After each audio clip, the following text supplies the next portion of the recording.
శుభవేళ ఈ పూజ వేళ సంతసముందే వేళ మనసులో పొంగే వేళ ప్రియమారమమ్మల పిలిచావు స్వామి మురమారమమ్మల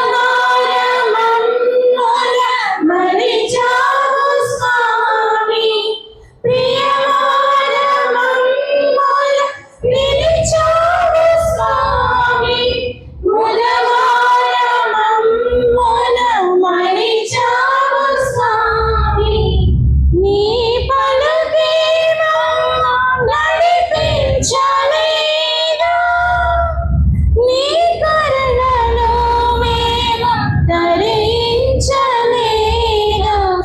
నీ శుభవేళ నీ పూజ వేళ సంతసముందే వేళ మనసులు పొంగే వేళ.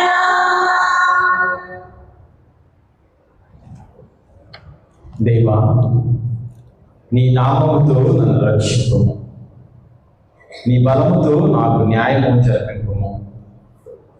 దేవా, నా మొర వినుము, నా పలుకులు ఆలెప్పుము.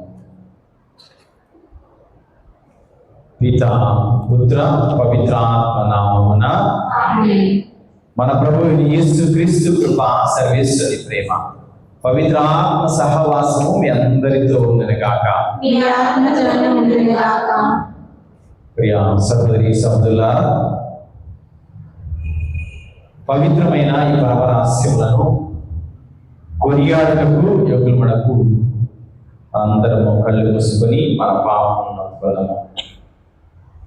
మన యొక్క తలపుల ద్వారా, ఆలోచన ద్వారా, మాటల ద్వారా, క్రియల ద్వారా పాపము చేసినట్లయితే క్షమించమని ప్రభువుని అడుగుతున్నాం. సర్వశక్తి గల సర్వేశ్వరి చెంతను సహోదరి సహోదరులారా, మీ చెడ్డను నా పాపములను ఒప్పుకొంచున్నాను. ఏలైనా తలంపు చేతను, వాక్కు చేతను, క్రియల చేతను, అశ్రద్ధ చేతను బహు పాపములు చేసి తిని, ఇది నా తప్పు, ఇది నా తప్పు, ఇది నా గొప్ప తప్పు. అందుచేత నిత్య కన్నికాయుడు పరిశుద్ధ మరియమాతను, సకల దూతలకును, పునీతులకును, సహోదరి సహోదరులారా, మిమ్మును నగరకు మన ప్రభు అయిన సర్వేశ్వరుని ప్రార్థింపవలనని బ్రతిమాలుకొనుచున్నాను. సర్వశక్తి గల సర్వేశ్వరుడు మనకు దయచూపి మన పాపములను మన్నించి మన నిత్యజీవమునకు చేర్చునుగాక. ఆమేన్. ప్రభువా దయచూపుము, ప్రభువా దయచూపుము, క్రీస్తువా దయచూపుము, క్రీస్తువా దయచూపుము, ప్రభువా దయచూపుము. ప్రభువా దయచూపుము. ఈ పవిత్ర దీపాల పూజలో బొనిగల కళ్యాణి అంకమరావు గారి కుటుంబంలో దేవుడు చేసిన మేలులుగాను దేదీప్య సుమాంచలి అమెరికా ప్రయాణము సురక్షితముగా చేరినందుకు, క్షేమంగా ఆ బిడ్డకు దేవుడి యొక్క అనుగ్రహాలు, ఆశీర్వాదాలు, మంచి ఆరోగ్యాన్ని దేవుడు ప్రసాదించాలని, ప్రజలకు మంచి జ్ఞానము, ఆయురాలను దయచేయాలని, ఈ కుటుంబంలో దేవుడు ఎల్లప్పుడూ కూడా తోడుగా ఉండి బాధల్లో ధైర్యము, కష్టాల్లో దేవుని యొక్క అనుగ్రహము వారికి దయచేయాలని ప్రార్థించుదాం. అలాగే మన యొక్క సొంత అవసరాలను దేవుడికి సమర్పిస్తూ ఈ పవిత్ర దీపాల పూజను సమర్పించుదాం.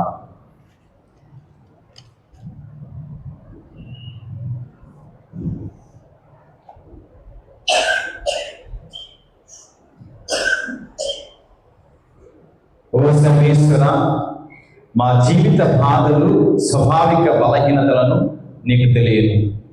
కావున మా బలహీనతలను మించిన బలమును నీవు మాకు అనుగ్రహించి తోడ్పడుచున్నావు. నీ అనుగ్రహం వలన మా చేజిక్కిన ఈ తపస్కాలను కృతజ్ఞతాపూర్వకంగా సద్వినియోగపరుచుకొని నూతన జీవనకు పాత్రమగుమగాక. మీతోనూ పవిత్రాత్మతో కలిసి యుగయుగములో జీవించి పరిపాలించడు మా ప్రభువును మీ కుమారుడైన యేసుక్రీస్తు ద్వారా ఈ మనవి చేయించినాము. ఆమేన్.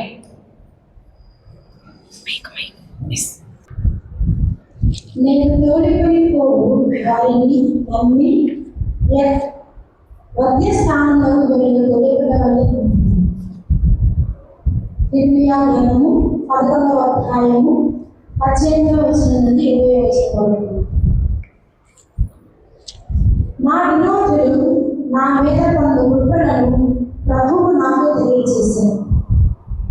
నా మట్టుకు నేను తోడుకొని పోవు వారిని నమ్మి మధ్య స్థానంలో వెళ్ళిన గొర్రెపిల్ల వలె ఉంటుంది. వారు నాపై కుట్రలు పలుచున్నారని నాకు తెలియదు. నా విరోధులు పుష్టిగా ఉన్నప్పుడే చెట్టును నరికివేయగలను, ఇతనిని మార్గం నుండి తుడిచిపెట్టదు, ఇతని పేరు కూడా వినిపింపకూడదు అని పలికింది. నేను ఇప్పుడు మనవి చేసింది, సర్వశక్తి మంత్రులైన ప్రభు, నీవు న్యాయం తప్పని న్యాయాధిపతులు. నరుల హృదయమును మనస్సును పరిశీలించువాడు. నేను నా వ్యాజ్యమును నీకు అప్పగించింది. నీవు నా విరోధులకు ప్రతీకారము చేయగా నేను చూతును కాక. ఇది ప్రభువాకు. సర్వేశ్వరుని వందనములు. భక్తి కీర్తన అన్నారు. ప్రభు, నేను నిన్ను శరణు వేడుచున్నాను. నేను నీకు శరణు వేడుచున్నాను. ప్రభు, నేను నిన్ను శరణు వేడుచున్నాను. నన్ను వెన్నాడు శత్రువుల నుండి నన్ను కాపాడు, రక్షింపుము. ఏదేని వారు నన్ను సింహం వలె ఎత్తుకుని పోవదు, అప్పుడు నన్ను ఎవరినూ రక్షింపచాలరు. ఆ విరోధులు నన్ను ముక్కలుగా చీల్చివేయరు. అందరూ ప్రభు, నేను నిన్ను శరణు వేడుచున్నాను. నేను నిన్ను శరణు వేడుచున్నాను. ప్రభు, నీవు సకల జాతులకు తీర్పు తీర్చుము. నీ నీతిని మంచితనములను తగినట్టుగా నాకు తీర్పు చెప్పుము. దుష్టుల దోషములను తుదిముట్టింపుము. నీతి మంతులను బహుకరింపుము. నీవు నీతి మంతులైన దేవుడవు. నరుల ఆలోచనలను కోరికలను పరిశీలించుకోవాలి. అందరూ ప్రభు, నేను నిన్ను శరణు వేడుచున్నాను. నేను నిన్ను శరణు వేడుచున్నాను. దేవుడు నన్ను రాడవలే కాపాడు, అతడు సజ్జనులను రక్షించును.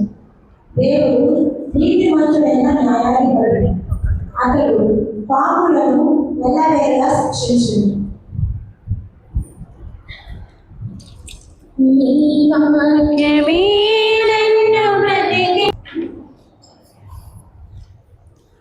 ప్రభు మీతో ఉండగాక. నీ ఆత్మతో ఉండుగాక. పునీత యోహాను రాసిన పవిత్ర సువిశేషంలోని భాగం. నీకు మహిమ కలుగును గాక. 7వ అధ్యాయం పరిశుద్ధ వచనములు 1వ వచనం నుండి 2వ వచనం వరకు, మరియు 10వ వచనము మరియు 25 నుండి 30 వచనములు. ఆ కాలంలో యూదులు యేసును చంప ప్రయత్నించుట ఆయన యూదయాలో సంచరింపక గలిలియాలో పర్యటింపసాగారు. యూదులు పర్ణశాల పండుగ దగ్గర పడుటచే ఆయన సోదరుల పండుగకు వెళ్ళి పిదప ఆయన కూడా బహిరంగముగా కాక రహస్యముగా అచ్చటికి వెళ్ళారు. యెరూషలేములో కొందరు ప్రజలు, వారు చంప ప్రయత్నించుచున్నది ఈయనను కాదా? ఇదిగో ఈయన ఇక్కడ బహిరంగంగా మాట్లాడుచున్నాడు. ఈయనను ఎవరునూ పల్లెత్తి మాట అనటలేదు.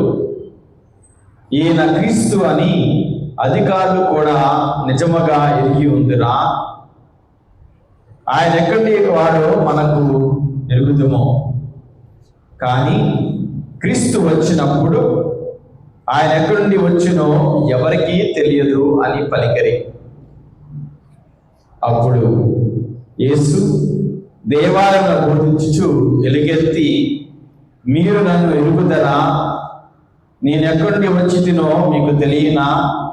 నేను స్వయముగా రాలేదు, నన్ను పంపిన వాడు సత్య స్వరూపుడు, ఆయనను మీరు ఎరుగరు, నేను ఆయనను ఎరుగుదును. ఏలైనా నేను ఆయన ఎదుట నుండి వచ్చి ఉన్నాను అని చెప్పాను. వారు ఆయనను పట్టుకున ప్రయత్నించరు, కానీ ఆయన గడియ ఇంకను రానందున ఎవడును ఆయనపై చెయ్యి వేయలేదు. ఇది క్రీస్తుని సువిశేషము. క్రీస్తువా, మీకు స్తుతి కలుగును గాక.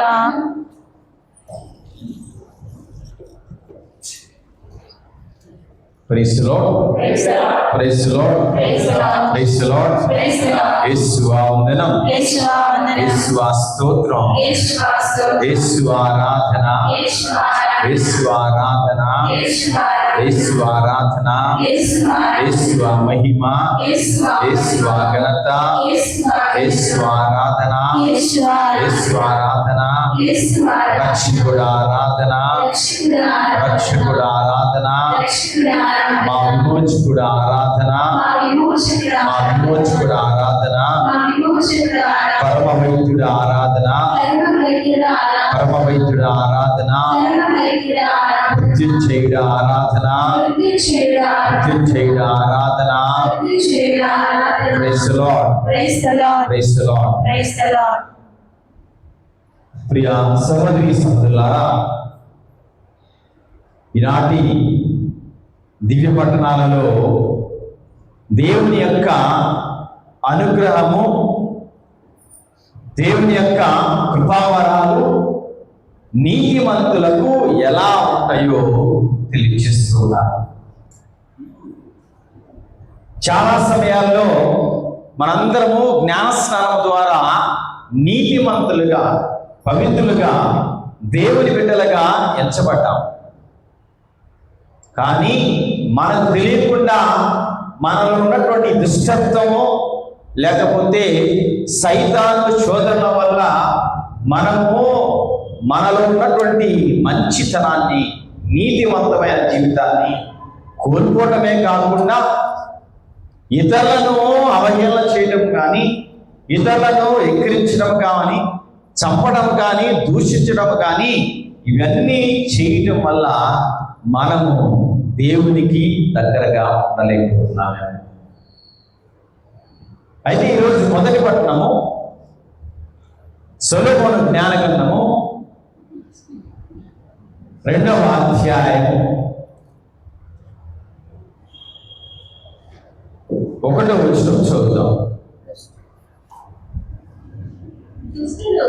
దుష్టులు కాబట్టి మొదటిగా ఏమంటున్నారు?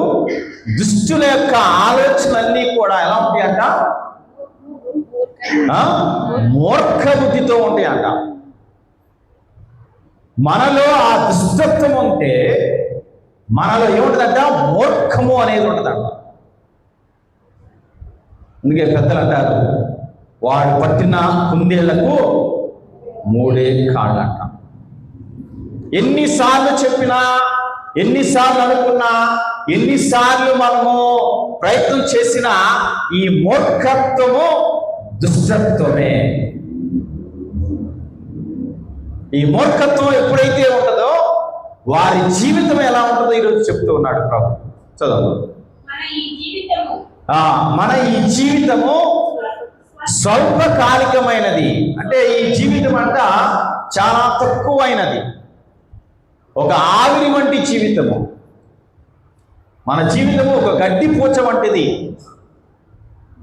మన జీవితము స్వల్పమైనది అంటే మనం పుట్టి, మనము జన్మించిన దగ్గర నుంచి మరణించేంత వరకు సంవత్సరాలు, రోజులు, గడియలు లెక్కేసుకుంటే చాలా పెద్దగా ఉంటుందేమో, కానీ మన జీవితము స్వల్పమైనదే.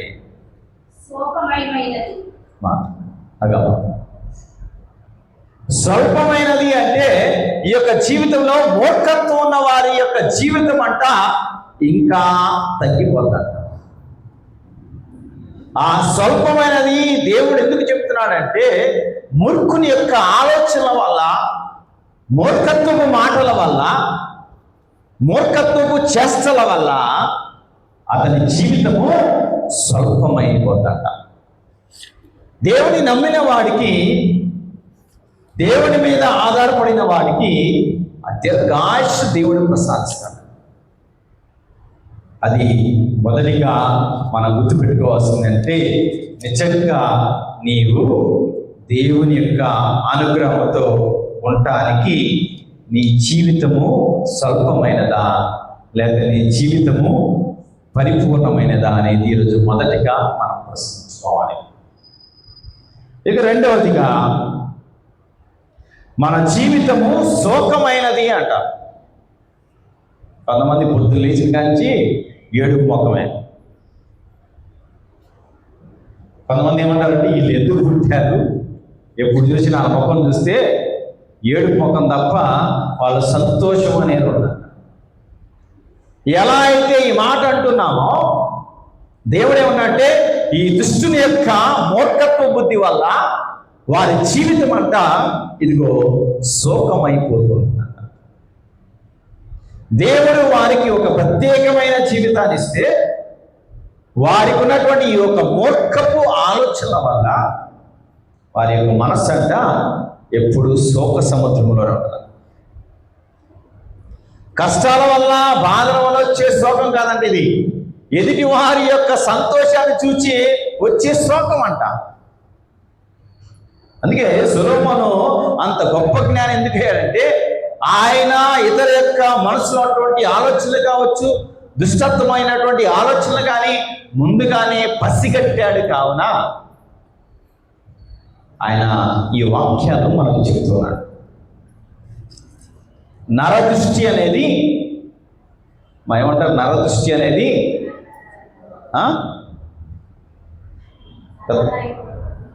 నరదృష్టి వలన అంట నల్ల రాయి కూడా పగిలిపోతాడు. ఇప్పుడు నీ దృష్టి ఎలా ఉందో చూసుకో. ఎందుకంటే మనందరం ఎవరు? మనుషులం. అంటే నీ వల్ల ఇతర వ్యక్తులకు, ఇతరులకు ఎలా ఉంటుందో దాని వల్ల నీకు శోకం వస్తుందంట. మూడవదిగా, ఇదిగో మరణం అనేది కూడా నీకు త్వరలోనే వస్తుందంట. మనం పిల్లలు అరే అటు వెళ్ళొద్దురా, అరే జాగ్రత్త అంటే మూర్ఖంగా వెళ్తూ ఉంటారు. అలా మూర్ఖంగా వెళ్ళిన వాడికి ఏంటంట, మృత్యువు కూడా, మరణము కూడా తప్పించుకోజాలడంట. ఈ మూడు విషయాలు మూర్ఖుని గురించి, మూర్ఖత్వం గురించి, దుష్టుని యొక్క ఆలోచనలు, ముఖ్యంగా ఈ దుష్టుడు మూర్ఖ బుద్ధితో ఉన్నవాడికి వచ్చే ఆలోచన వల్ల 3 అరిష్టాలు జరుగుతున్నాయంట. మొదటి అరిష్టం ఏంటంట, జీవితము స్వల్పమైపోతుంది, ఎప్పుడు కూడా దుఃఖంతోనే ఉంటాడు. మరొకటి, మరణం అనేది తొందరగా వాడికి చేరుతుందంట.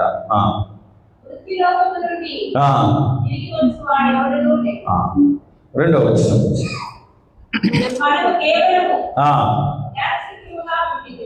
యాదృచ్ఛికముగా పుట్టితిమి, మన ఉనికి ఏమీ మిగలదు, మన ఊపిరి పొగ వంటిది, మన బుద్ధి శక్తి కేవలము హృదయ స్పందనము వలన పుట్టిన రవ్వ. మరి చదువుతూ ఉంటే మనలో మార్పు అనేది రావాలంట. సొలొమోను జ్ఞాన గ్రంథాన్ని చదువుతూ ఉంటే మనలో ఆ యొక్క మార్పు అనేది రావాలి.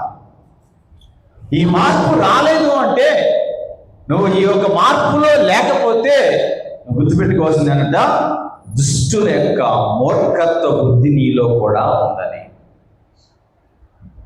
అందుకే 12వ వచనంలో చదువుతున్నాం, నరుని.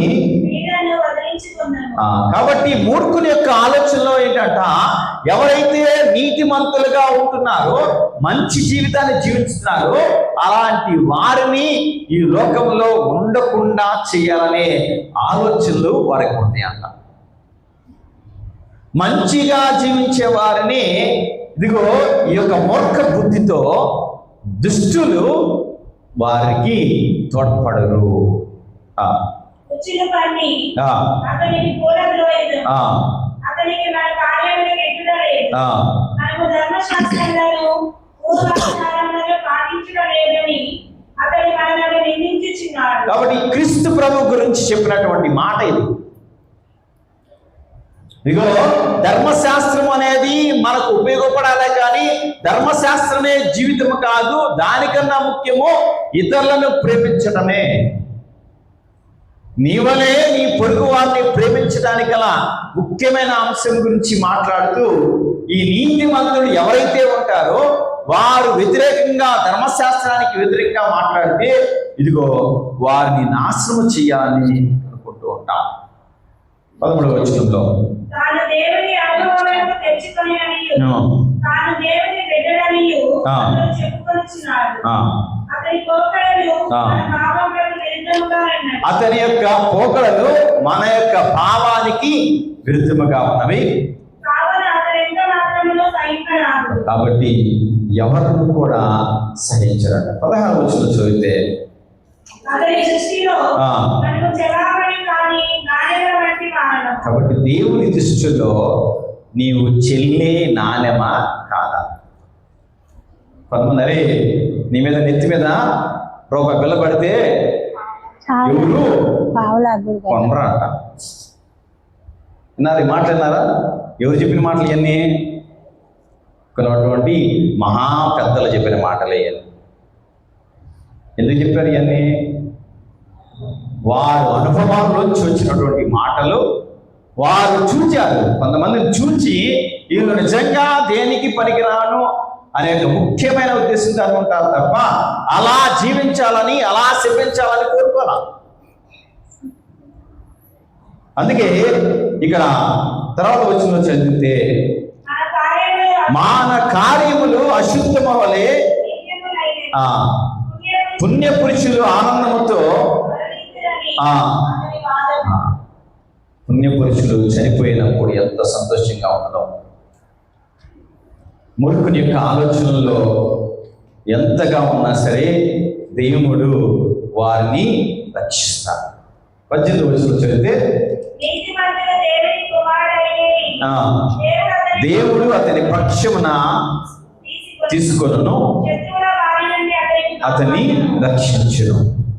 తర్వాత అతనిని అతన్ని దూరముగా క్రూరముగా అవమానించి హింసించి పరీక్షకు గురి చేయడము. ఆ అతని శాంతభావం ఏపాటిదో అతని శాంత భావం ఏ పాటిదో, సహనభావం ఎంత సహన భావం ఎంత గొప్పదో పరీక్షిద్దుము.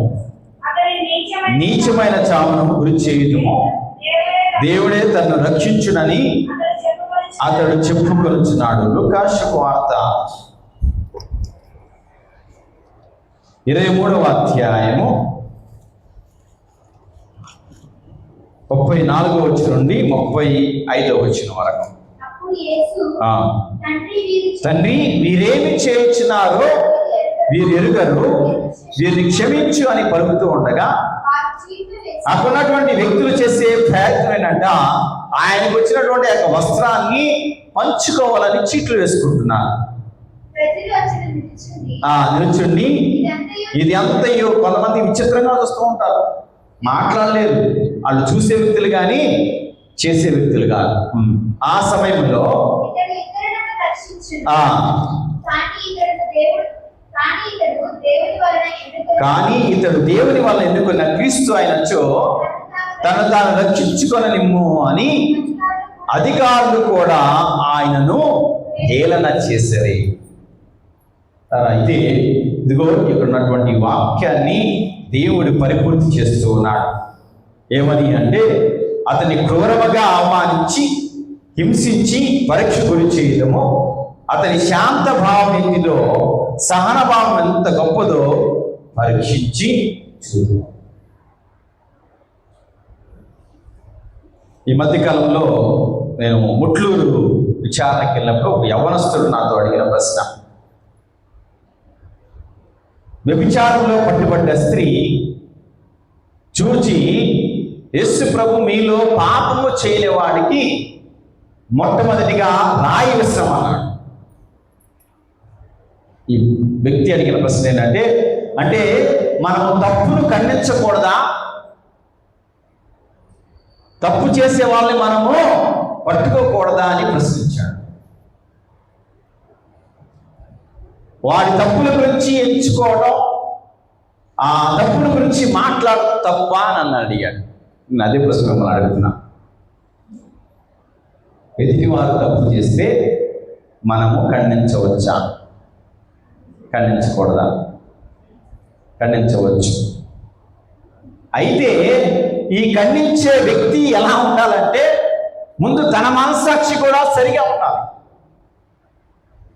ఎందుకంటే ప్రస్తుత కాలంలో ఎదుటి వారికి నీతి బోధనలు చెప్పడం బాగా ఇష్టమే, మళ్ళీ గొప్పగా చెప్పుకుంటూ ఉంటాం. ఆ చెప్పే వ్యక్తి నీతిమంతుడైనచో, ఆ చెప్పే వ్యక్తి నీతి గల జీవితము జీవించినట్లయితే ఖచ్చితంగా వింటారు. అప్పుడు నేను అన్నా, మదర్ తెరిసా గారు చెప్తే వింటారా? విన్నారు. నువ్వు చెప్తే నేను చెప్తే వింటారా? వినరు. ఎందుకెనరు? ముందు మన జీవితం ఎలాగుందో మనము తెలుసుకోవాలి. ప్రభువు ఎప్పుడు ఏం చెప్తాడంటే, పాపాన్ని క్షమించడు కానీ పాపిని క్షమిస్తాడు. Praise the lord, praise the lord, praise the lord. కాబట్టి ప్రియ సహోదరి సహోదరులారా, ఈరోజు సువార్తలో ఇదే విషయాన్ని మనం వింటున్నాం. అటువంటి ప్రజలు ఏం చేస్తున్నారంటే, ఇదిగో యేసు ప్రభు యొక్క జీవితంలో జరగాల్సినటువంటి గొప్ప కార్యాలు జరుగుతూ ఉంటే, ఇక్కడ ప్రజలు ఏమంటున్నారు? 25వ వచనం చూద్దాం. యెరూషలేములో కొందరు ప్రజలు వారు చంప ప్రయత్నించినది ఈయనను కాదా? చూడండి, ఇదిగోండి ఈ ప్రశ్న. మనం ఈ అబ్బాయి అయినా, ఈ అమ్మాయి అయినా, లేకపోతే ఈవిడైనా ఇష్టం వచ్చినట్టు తిరుగుతుంది. మనం ఎదుటి వారి గురించి మాట్లాడేటప్పుడు ఇదిగో ప్రజలు అంటున్నారమ్మా, ఈ ప్రజల్లో నువ్వు నేను ఉన్నామేమో అనుకున్నాం. ఈరోజు దేవుని ప్రతిరూపమైనటువంటి మానవులైన మనము ఎదుటి వారిని అనటంలో మన నాలిక చాలా మృదువుగా ఉంటుందంట. ఎదుటి వారిని దూషించడంలో మనము తొందరపాటు ఎక్కువేమో. కాబట్టి ఉన్నటువంటి ఆ ప్రజలు ఏమంటున్నారు? మొదటిగా ఇదిగో ఇక్కడున్నటువంటి అధికారులు కానీ వీరందరూ కూడా ఈయనను చంప ప్రయత్నించుతున్నారు కదా. ఇదిగో ఈయన ఇక్కడ బహిరంగ మాట్లాడుచున్నాడు. ఆయనను ఈయనను ఎవరు పల్లెత్తి మాట అనటం లేదు అని అధికారులు కూడా నిజముగా ఎరిగి ఉందిరా. అంటే ఈయన క్రీస్తు అని, ఆయన బహిరంగంగా అనేక మాటలు మాట్లాడారని, దానివల్ల అధికారులు, పరిసయ్యులు, ధర్మశాస్త్ర బోధకులు చాలా వరకు ఈయనను ఎలాగైనా సరే చంపాలని అక్కడున్నటువంటి ప్రజలందరికీ తెలుసా? తెలుసా? 14 స్థలాల్లో 8వ స్థలం ఏంటమ్మా? అమ్మా సరిగ్గా చదవండి అమ్మా.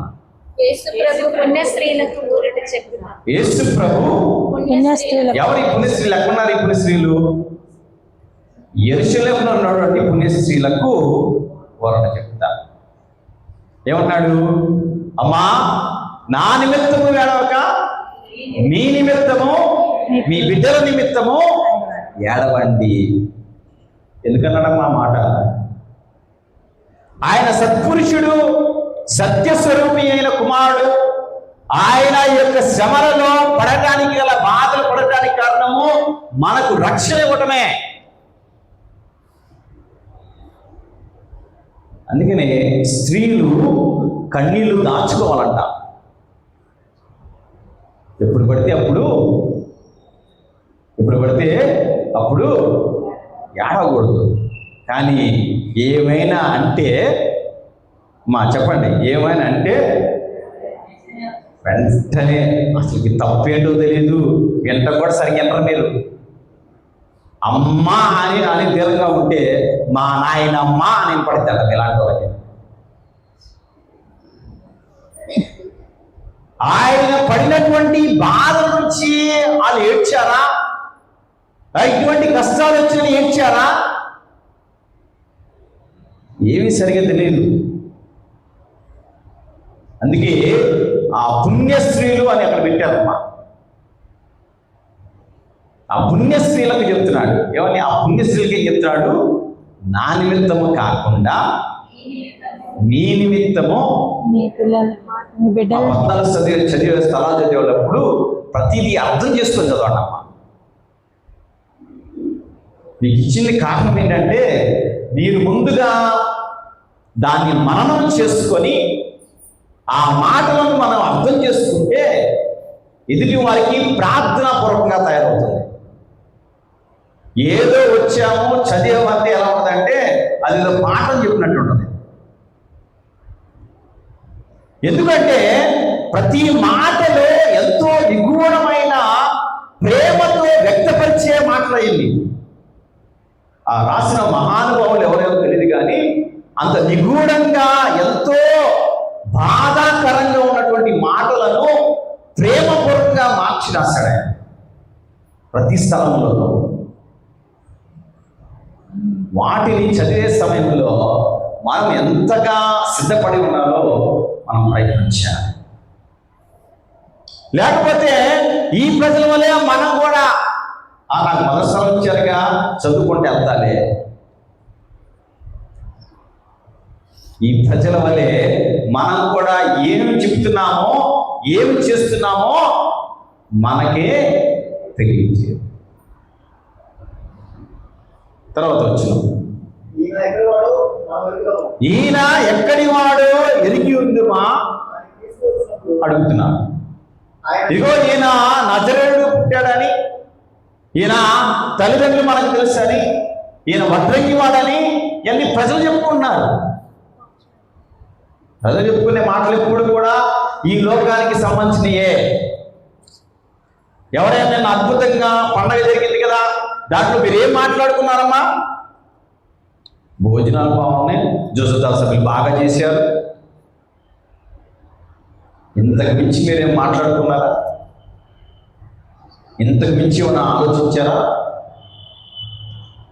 ప్రభు ప్రజలను అడిగేది ఈరోజు ఏంటంటే అతి శ్రేష్టమైనటువంటి మన యొక్క జీవితంలో దేవుడికి ఇష్టమైన రీతిగా జీవించడమే ప్రభు కోరుకుంటున్నాడు. అందుకే ఈరోజు మనం కనుక ప్రత్యుత్తర గీతంలో ఏం చదివామంటే వేదన వల్ల గుండెలు పగిలిన వారికి ప్రభు చేరువలోనే ఉన్నాడు. నువ్వు రోధించే యొక్క బాధ, ఈ శ్రమ ఎందుకు ఈ తపస్కాలంలో ఈరోజు ప్రారంభ ప్రార్థనలో చదువుతున్నాం? మా జీవిత బాధలు, స్వాభావిక బలహీనతలు నీకు తెలియదు కావున మా బలహీనతలను మించి బలమును మాకు అనుగ్రహించడానికి తోడ్పడు తండ్రి. నీ అనుగ్రహం వలన మాకు దక్కిన ఈ తపస్కాలము కృతజ్ఞత పూర్వకముగా సద్వినియోగము చేసుకునే నూతన జీవితమును మేము పాత్రలుగా మాకు అనుగ్రహం దయచేయండి. 5 మాటల్లో మొత్తం అనుగ్రహాన్ని గురించి ఇచ్చాడు దేవుడు. Praise the lord, praise the lord, praise the lord. అందుకనే మనము చదివేది ప్రార్థనాపూర్వకంగాను అర్థవంతముగా చేసినప్పుడే దాని యొక్క శ్రేష్టమైన శక్తి మనకు తెలుస్తుంది. Praise the lord, praise the lord. తర్వాత వచ్చిన కానీ క్రీస్తు వచ్చినప్పుడు ఆయన ఎక్కడి నుండి వచ్చినో ఎవరికి అది తెలియదు అని పలికారు. చూడండి, మనుషులలో ఉన్నటువంటి ఆలోచన భావాలు ఎప్పుడు కూడా ఈ లోకానికి సంబంధించినవి. కానీ ప్రభువు మనందరినీ కూడా తన యొక్క ప్రేమతో, తన యొక్క అనుగ్రహంతో నింపాలని చూస్తూ ఉన్నాడు. ఈ శ్రమలు తపస్కాలంలో ఆయన మనకి ఇచ్చినటువంటి అనుగ్రహం ఏమిటంటే రక్షణ అనేది మనందరికీ ఖచ్చితంగా ఇచ్చాడు. పునరుద్ధానం అనేది ఖచ్చితంగా మనందరికీ ఉంది. అయితే ఎలా జీవించాలో, ఎలా దాన్ని అందుకోవాలో మనము చేసే ఈ తపోక్రియల వల్ల మాత్రమే మనం దేవునికి దగ్గర అవుతాం. తర్వాత వచ్చిన ఆ, ఆ. కాబట్టి యేసు ప్రభు ఆ ప్రజల మాటలు విని తన మనసు నొచ్చుకోవచ్చు, బాధపడి ఉండొచ్చు, లేకపోతే అవివేకంగా ఉన్న వారిని ఆయన ఈ మాటల ద్వారా వాళ్ళు ఏం చేయాలి, వివేకవంతులుగా చేయాలనుకుంటున్నాడేమో. అంటూ ఏమంటున్నారు, మీరు నన్ను ఎరుగుదురా, నేనెవరో మీకు తెలుసా? మీకున్నటువంటి ఈ యొక్క అపోహలలో, మీకున్నటువంటి ఎన్నో ఈ యొక్క భావాలలో నేనెవరో మీకు తెలుసా? ప్రతి స్కూల్లోనూ, కాలేజీలోనూ, ఉద్యోగాల్లో చేసే వారందరికీ కూడా ఇప్పుడు ఏమొచ్చిందంటే స్కాన్ కోడ్ వచ్చిందా? అలాగే చర్చి ముందు కూడా ఒక స్కాన్ కోడ్ పెట్టాలి. నీకు నిజంగా యేసు ప్రభు తెలుసా? నువ్వు నిజంగా పశ్చాత్తాప హృదయంతో వస్తున్నావా? ఈ స్కాన్ కోడ్ పెడితే ఏమైంది, మనందరం ఎక్కడుంటాం? బయటే ఉంటాం. ఇంకా అటువంటి స్కాన్ కోడ్లు ఇంకా చర్చి దాకా రాలా. అటెండెన్స్ వేసుకుంటే ప్రతి ఆదివారం కనుక ఫాదర్ దగ్గర యాప్ ఉంటే ఎవరు స్కాన్ కోడ్లో వచ్చి అటెండెన్స్ పడితే ఈ ఆదివారం వీళ్ళు వచ్చారు లేదనేది తెలిస్తే ఎంత బాగుంటుందో. అందరు ఖచ్చితంగా సమయానికి వస్తారు. లేట్ అయితే పనిష్మెంట్లు కూడా పెడితే ఇంకెంత బాగుంటుందో. కొంతమంది ఎవరి కోసం వస్తారు తెలుసా? గుడికి చాలామంది ఎవరి కోసం వస్తారు తెలుసా? అబ్బో ఆదివారమా, శుక్రవారమా, ఏమి అంతంలే, అలసిపోయాం కదా ఉద్యోగం చేసి. ప్రతిదానికి మనకు ఎక్కడో చోట విలుసుబాటు ఉంటుంది. కానీ బయట విషయాల్లో కావచ్చు, పిల్లలు పెంచే విషయంలో కావచ్చు, కాంప్రమైజ్ కావాలి కొన్నిటికి. కానీ చర్చి దగ్గరికి వస్తే, ప్రార్థన దగ్గరికి వచ్చేసరికి మనం చాలా విషయాల్లో ఏమైపోతూ ఉంటాం, ఏం పర్వాలేదులే. అందుకే యేసు ప్రభు ఈరోజు అడుగుతున్న మాట, నేనెవరో మీకు తెలుసా? రెండవ ప్రశ్న, నేను ఎక్కడి నుండి వచ్చినో మీకు తెలుసా? నేను స్వయముగా రాలేదు, నన్ను పంపిన వాడు సత్యస్వరూపి. అందుకనే యోహాను శుభవార్త 14వ అధ్యాయం 6వ వచనంలో ఏం రాసిందో చూద్దాం. నేనే మార్గము, సత్యము, జీవమై ఉన్నాను. నా మూలమున తప్ప ఎవరును తండ్రి యొద్దకు రాలేదు. ఆ సత్య స్వరూపుడైనటువంటి తండ్రి దగ్గరికి వెళ్ళాలి అంటే ఆయనే జీవము, మార్గము, సత్యము అని తెలుసుకోవాలి. ఎందుకంటే ఆయన వచ్చిన వాడు ఎక్కడి నుంచి వచ్చాడంటే సత్య స్వరూపుని దగ్గర నుంచి వచ్చాడు కావాలి. తర్వాత నేను ఆయనను ఎరుగుదును, ఏరైనా నేను ఆయన యొద్ద వచ్చిన వాడను, ఆయన నన్ను పంపెను అని చెప్పాను. ఆయనను ఎంతగా చెప్పినా సరే వాళ్ళ ప్రయత్నం ఏంటంట, యేసు ప్రభువుని పట్టుకోవాలని. మరి మన ప్రయత్నం ఏంటి? మనం ఇంతగా దేవుని మాటలు వింటున్నా, ఇంతగా దేవుని దగ్గరికి వస్తున్నా, మన ప్రయత్నం ఎటు సైడ్ ఎటు వెళ్తున్నా? నలుగురిని ప్రేమించడానిక, నలుగురిని మనం దూషించడానిక? అది ఈరోజు ప్రభు అంటున్నాడు. 31వ వచనం, ఎక్కువ మంది ఆయనను విశ్వసించారు. క్రీస్తు వచ్చినప్పుడు చేయునా అని అన్నారు. ఇక్కడ కొంతమంది ఉన్నారు. ఆ కొంతమంది ఏమనుకున్నారంటే, ఇదిగో ఈయన చేసిన అద్భుత కార్యాలు క్రీస్తు వచ్చినప్పుడు చేస్తాడో లేదో తెలియదు కాబట్టి ఈయననే విశ్వసించారు. మరి అటువంటి యేసయ్య మన చెప్తున్నాడు. ఆయనను దివ్య సప్రసాదం ద్వారా మనం స్వీకరిస్తున్నాం. ఆ దివ్య సప్రసాద శక్తి మనము సరిగా అర్థం చేసుకోలేము. చాలా సమయాల్లో మనందరికీ కథోలిక ఆచారం ప్రకారం దివ్య ప్రసాదం స్వీకరించక ముందు ఎంతసేపు మనము మంచినీళ్ళు కూడా తాకుండా ఉండాలి తెలుసా? సుమారుగా గంట సేపు. దీని తర్వాత ఎవరు చెప్పట్లా? గుర్తుపెట్టుకోండి, ఎంత గంట సేపు నువ్వు మరలా స్వీకరించిన తర్వాత గంట సేపు వరకు ఆ శక్తి నీలో ఉండాలి. కానీ నువ్వేం చేస్తున్నావు అంటే ఆ శక్తిని మరుగు చేసేస్తాం. బయటికి వెళ్ళగానే మనం మాట్లాడే మాటలు, మనం చేసే చేష్టల వల్ల క్రీస్తు ప్రభు బలహీనపడిపోతున్నాడు నీ హృదయంలో. నీలో ఉన్నటువంటి ఆ శక్తి నీకు తెలియట్లా.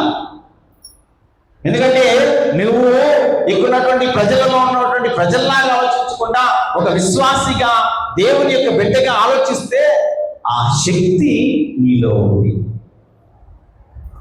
ఆ దివ్య సంప్రసాదం యొక్క శక్తిని నీవు మౌనంగా ధ్యానిస్తూ ఆరాధిస్తూ ఉండాలి తప్ప ఒక భజన పాడినంత మాత్రాన శక్తి ఉండదమ్మా.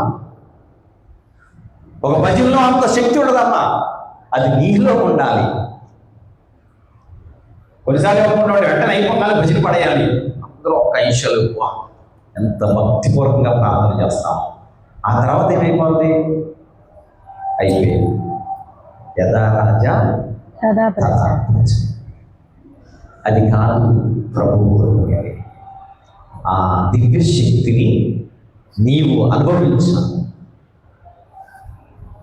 అది ఎలా అనుభవిస్తావంటే ఆ యేసు ప్రభు నీలో ఉన్నాడని ఎరిగి ఉంటే, ఆ యేసు ప్రభు నిన్ను రక్షిస్తాడని నీకు తెలిసి ఉంటే, ఆ యేసు ప్రభు నిన్ను ఎల్లప్పుడూ కూడా కాచి కాపాడదని నీకు తెలిసి ఉంటే నువ్వు మౌనంగా వెళ్ళిపోతా ఉంటావు. నువ్వు ఏం మాట్లాడాలో, ఎంతవరకు మాట్లాడాలో అంతే మాట్లాడతావు. లేకపోతే ఏమైందంట, ఓ యేసులేవు కుమార్తెలారా చెప్పండి, మీరు చేసే పనిలో మీ కొరకు, మీ బిడ్డల కొరకు మాత్రమే మాట్లాడండి. ఇతరుల గురించి మీరు మాట్లాడాల్సిన అవసరము లేదు. అక్కడ యేసుప్రభు ఏమన్నాడు? అయ్యా, ఇతరుల గురించి ప్రార్థన చేయమన్నా, మీ కొరకు, మీ బిడ్డల కొరకు మాత్రమే ఏడ్చి ప్రార్థించమన్నా. అది దేవుడు ఈరోజు మనందరికి తెలియజేస్తున్నాడు. కాబట్టి సహోదరి సోదరులారా, ఇంత శ్రేష్టమైన వాక్యాన్ని దేవుడు ప్రసాదించి మనను జ్ఞానవంతులుగా నీతిమంతమైన జీవితము జీవించమని కోరుకుంటూ చెప్తున్న మాట సొలొమోను జ్ఞాన గ్రంథంలో 3వ అధ్యాయం 1వ వచనం. సజ్జనులను దేవుడు కాచి కాపాడను. 4వ వచనంలో, ఆ సత్పురుషులు శిక్షణ వహించిన వారి వలె చూపట్టినను అమరత్వం పొందినని నమ్మకం వారికి కలదు. వారి బాధ కొద్దిపాటిది, బహుమతి మాత్రము చాలా పెద్దది. ప్రభువు వారిని పరీక్షించి చూచి వారు తన సన్నిధానములకు యోగ్యులని తలంచుతారు. మరి ఆ యోగ్యత నీకు కావాలి అంటే ఆ పరీక్షలను నువ్వు గనక మంచిగా రాసిన తర్వాత ప్రతిఫలం కొరకు ఎలా ఎదురు చూస్తూ ఉంటామో, ప్రభు సన్నిధానంలోకి నీవు నేను యోగ్యుడనా కానా అనేదే మనం ప్రశ్నించుకోవాలి. ఈ పవిత్ర దీపాల రుచిలో మరి ఆ అమరత్వం పొందుదాం, ఆ నమ్మకాన్ని కలిగి ఉందాం, ఆ బహుమతి కోసము ఎదురు చూద్దాం, ఆ ప్రభు సన్నిధానంలో యోగ్యులుగా జీవించుదాం. పితా పుత్ర పవిత్ర ఆమేన్.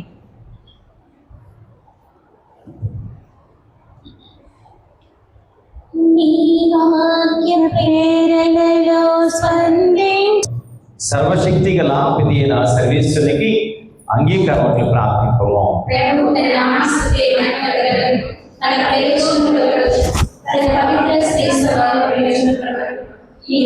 ద్వారా ఇవన్నీ స్వీకరించుగాక. ప్రార్థించుదాము. సర్వశక్తి గల సర్వేశ్వర, మహాశక్తివంతమును పవిత్రమైన ఈ బలి ప్రభావమున మేము పాప విముక్తులము అందుము కాక. తద్వారా మేము నిర్మలమైన హృదయముతో మాకు సర్వాధారమైన నిన్ను చేరుకుందుము గాక. మా ప్రభు అయిన క్రీస్తు ద్వారా ఈ మనవి చేయించినాము. ఆమేన్. ప్రభు మీతో ఉండను గాక. నీ ఆత్మతోనూ ఉండును గాక. మీ మనస్సులను ఉన్నతము తిప్పుము.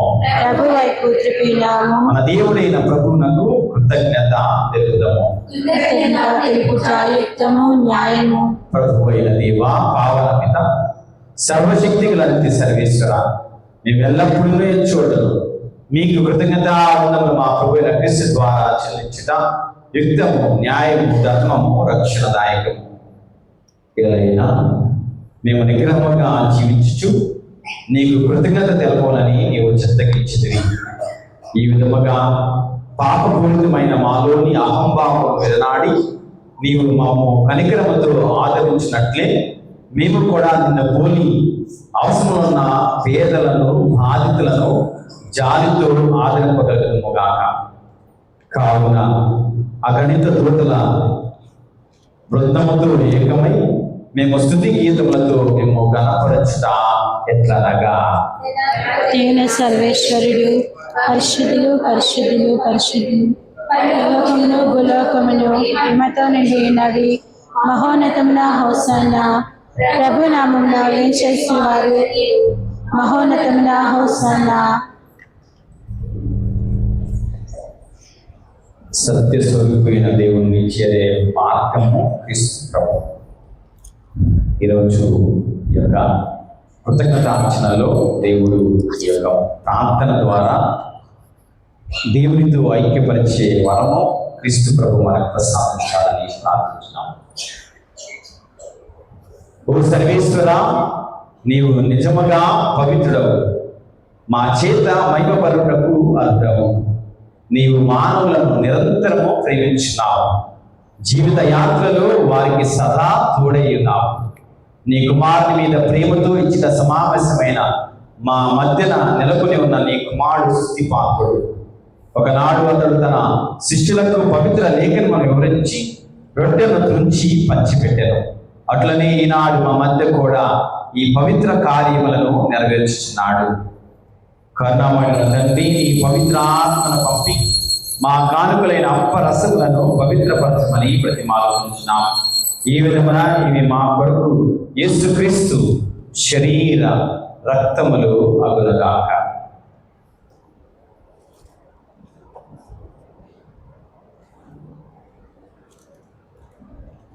వారు శ్రమలను అనుభవించు ముందు దినము తన శిష్యులతో గడపడి విందు భుజించు రాత్రి అప్పు అందుకొని ఆశీర్వదించి త్రుంచి తన శిష్యులకు ఇచ్చుచు ఇట్లా, మీరందరూ దీనిని తీసుకుని భుజించుము. ఏదైనా ఇది మీ కొరకు అప్పగింపబడిన నా శరీరము. సర్వేశ్వర,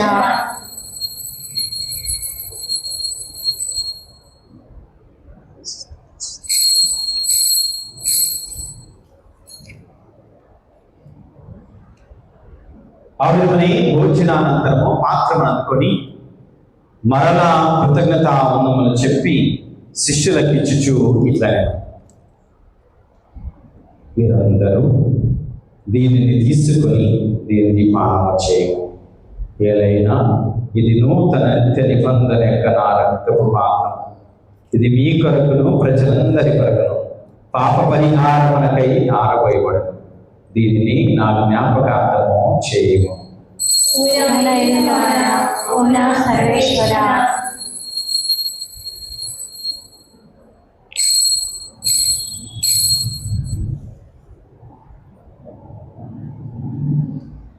ఇది విశ్వాస రహస్యము.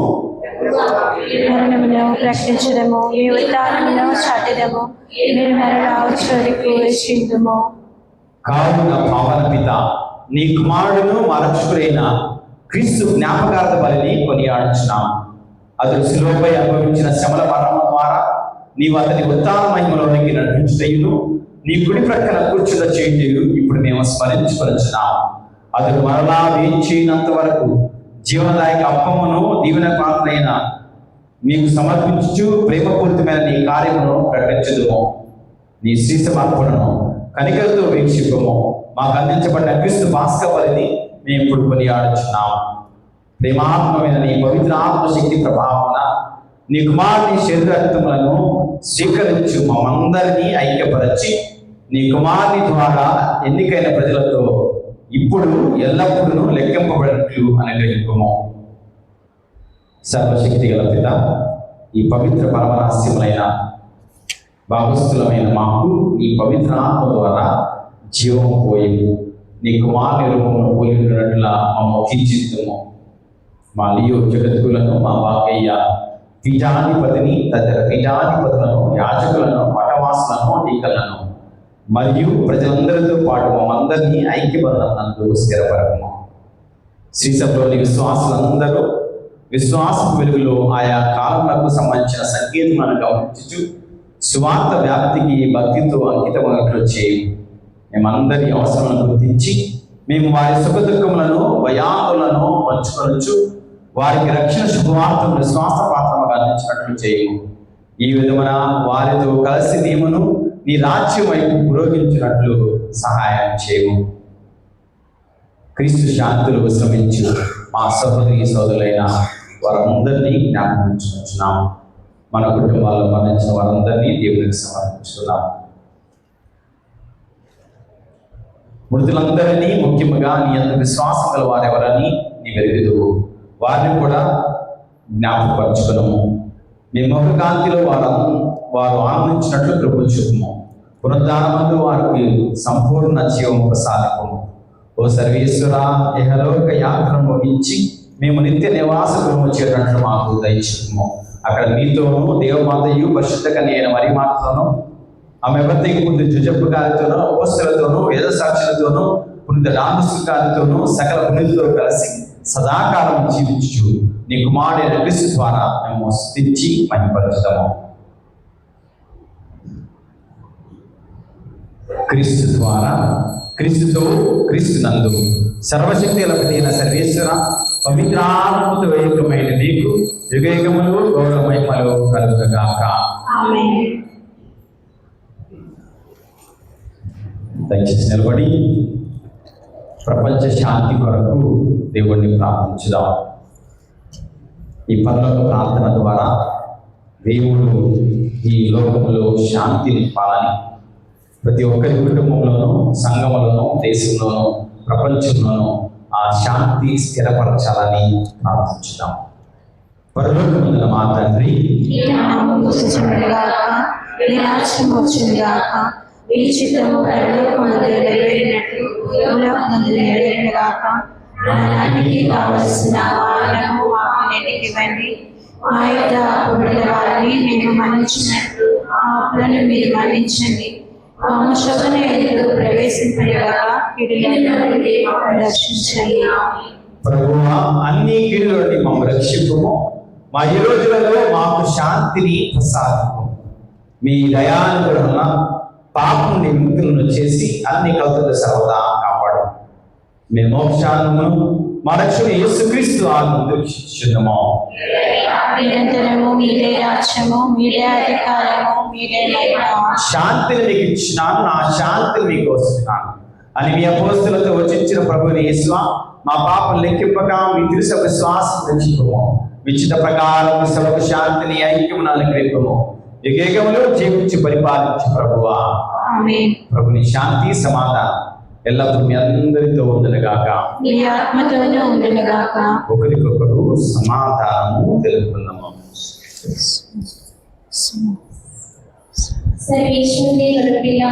లోక పాపములను పరిహరించుడు ప్రభా మాకు దయచూపుము. సర్వేశ్వరుని గొర్రెపిల్ల, లోక పాపములను పరిహరించుడు ప్రభా మాకు దయచూపుము. సర్వేశ్వరుని గొర్రెపిల్ల, లోక పాపములను పరిహరించుడు ప్రభా మాకు శాంతిని దయచేయము.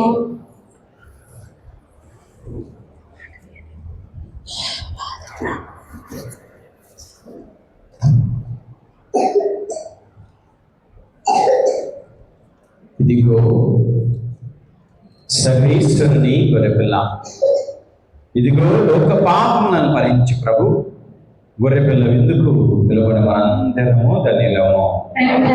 నీవు నా ఇంట్లో ప్రవేశించటకు కాను, కానీ ఒక మాట పలికిన నా ఆత్మ స్వస్థత పొందుతుంది. క్రీస్తుని శరీరము రక్తము ఉత్తేజం చేర్చగాక. క్రీస్తునందు అతని రక్తము ద్వారా మనము రక్షణ పొందితిమి, మన పాపములు క్షమింపబడినవి. ప్రార్థించుదాము.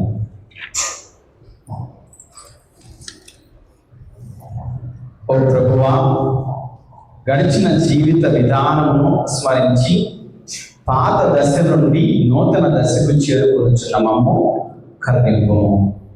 మేము పూర్వపు పాప స్వభావము విడనాడి కొత్త మనస్తత్వంతో నూతనీకరింపబడి పవిత్రమైన మనసులతో జీవితముగాక.